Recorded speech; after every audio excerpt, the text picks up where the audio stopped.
Et à la une de l'actualité sportive, l'Euro, évidemment, et le choc Allemagne-France ce soir à Munich. Jérôme Jeanlin, c'est le match le plus attendu du premier tour et ce sont les Français qui partent favoris. Oui, la France est championne du monde en titre. Avec le retour de Benzema, elle semble plus forte que jamais. Solide en défense, l'équipe de Didier Deschamps peut compter sur 2 récupérateurs hors pair avec Pogba et N'Golo Kanté.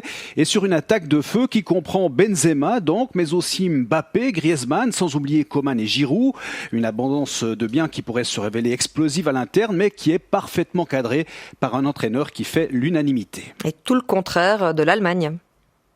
Oui, en panne de confiance depuis plusieurs années, il n'y a plus vraiment d'équipe type. L'entraîneur Jogi Löw est la cible de vives critiques, mais l'annonce de son départ l'a libéré d'un poids. Et puis le fait de jouer à domicile pourrait aider la Mannschaft à retrouver les sommets du football européen. Et dans ce même groupe, la journée sera aussi marquée par l'entrée en lice du Portugal.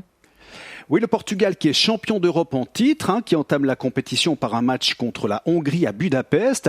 A priori, c'est une formalité parce qu'avec Cristiano Ronaldo, Bruno Fernandes et Ruben Dias, par exemple, le Portugal peut compter sur des joueurs d'exception, bien intégrés dans un collectif bien rodé. Cela dit, la Hongrie possède un avantage unique, celui de jouer ses matchs à domicile devant 67 000 supporters, puisque le gouvernement de Viktor Orban a choisi de ne pas limiter le nombre de spectateurs. Jérôme, les résultats de ce soir seront déjà très importants.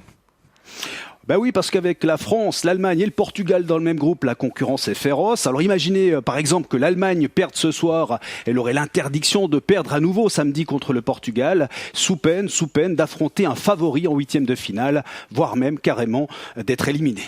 Hongrie-Portugal, ce sera à 18h, puis Allemagne-France à 21h, des matchs à suivre sur RTS2 et dans nos différents rendez-vous d'information. Merci beaucoup Jérôme Jeanlin.